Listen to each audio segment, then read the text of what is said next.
नमस्कार, स्वागत है आपका हमारे YouTube चैनल में।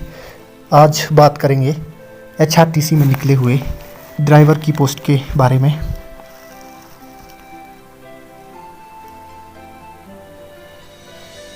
हिमाचल प्रदेश पथ परिवहन निगम द्वारा 332 चालक भर्ती के लिए आवेदन मांगे गए हैं। इसके लिए इच्छुक उम्मीदवारों को परिवहन निगम के कार्यालयों में 27 दिसंबर तक आवेदन करना होगा।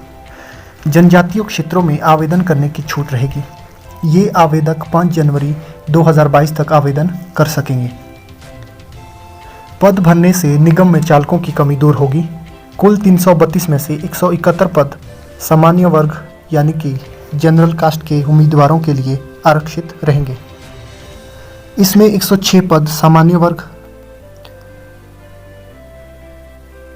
32 पद सामान्य वर्ग के आर्थिक रूप से कमज़ोर यानी कि EWS वर्ग के लिए, 10 पद स्वतंत्रता सेनानियों के बच्चों और 23 पद सामान्य वर्ग के खिलाड़ियों के लिए आरक्षित होंगे। 57 पदों को अनुसूचित जाति के उम्मीदवारों के लिए आरक्षित रखा गया है। इन पदों में से 45 पद अनुसूचित जाति वर्ग, 9 पद अनुसूचित जाति के BPL श्रेणी के उम्मीदवार और 3 पद अनुसूचित जाति के स्वतंत्रता सेनानियों के लिए आरक्षित रखे गए हैं। अनुसूचित जनजाति के उम्मीदवारों के लिए 17 पद आरक्षित है। इनमें 11 पद अनुसूचित जनजाति के उम्मीदवारों के लिए हैं। 6 पद अनुसूचित जाति के BPL परिवारों के लिए आरक्षित हैं।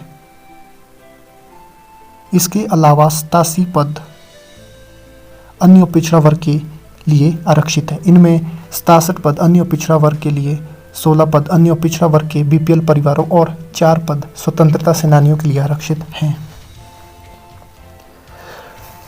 इसके लिए उम्र 18 से 45 साल तक के अभ्यर्थी होंगे पात्र। HRTC में चालकों को 3 साल तक अनुबंध पर रखा जाता है। हाल में सरकार ने अनुबंध अवधियों को 2 साल करने का फैसला लिया है। इसकी अधिसूचना जारी होने के बाद ये चालक भी 2 साल बाद नियमित होंगे। इन्हें 8310 रुपये मासिक वेतन मिलेगा। 18 से 45 साल तक उम्र के लोग चालक के पदों के लिए आवेदन कर सकेंगे। 3 साल का अनुभव इनके लिए ज़रूरी होगा।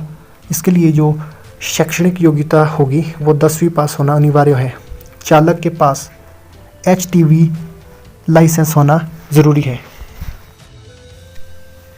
आवेदन पत्र हिमाचल पथ परिवहन निगम की वेबसाइट www.hp.com से डाउनलोड किए जा सकते हैं या निगम के सभी मंडलियों व क्षेत्रीय कार्यालयों से भी प्राप्त किए जा सकते हैं। आवेदक को 300 रुपये की राशि का डिमांड ड्राफ्ट IPO प्रक्रिया शुल्क के रूप में जमा करवाना होगा, जो कि संबंधित मंडलियों उपमंडलियों क्षेत्रीय प्रबंधक के नाम पर देय मान्य होगा। आवेदन पत्र के साथ संबंधित दस्तावेजों जैसे कि शैक्षणिक योग्यता प्रमाण पत्र, अनुसूचित जाति अनुसूचित जनजाति OBC BPL प्रमाण पत्र, स्वतंत्रता सेनानी वार्ड प्रमाण पत्र, चालक लाइसेंस की स्वयं सत्यापित छाया प्रतियों सहित हिमाचल पथ परिवहन निगम के मंडलीय कार्यालयों एवं निम्नलिखित क्षेत्रीय प्रबंधक कार्यालयों में दिनांक 27/12/2021 तक गैर जनजातीय क्षेत्रों के अभ्यर्थियों के लिए एवं दिनांक 5/1/2022 को सायं 5 बजे तक जनजातीय क्षेत्रों के अभ्यर्थियों के लिए जमा करवाना अनिवार्य होगा। आवेदक को आवेदन पत्र पर अपना मोबाइल नंबर लिखना अनिवार्य होगा।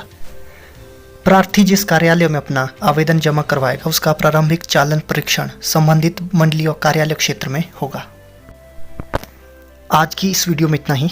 अधिक जानकारी के लिए आप दिए गए डिस्क्रिप्शन में हमारे कॉन्टैक्ट्स नंबर से भी जानकारी प्राप्त कर सकते हैं या आप हमें WhatsApp ईमेल से भी संपर्क कर सकते हैं। धन्यवाद।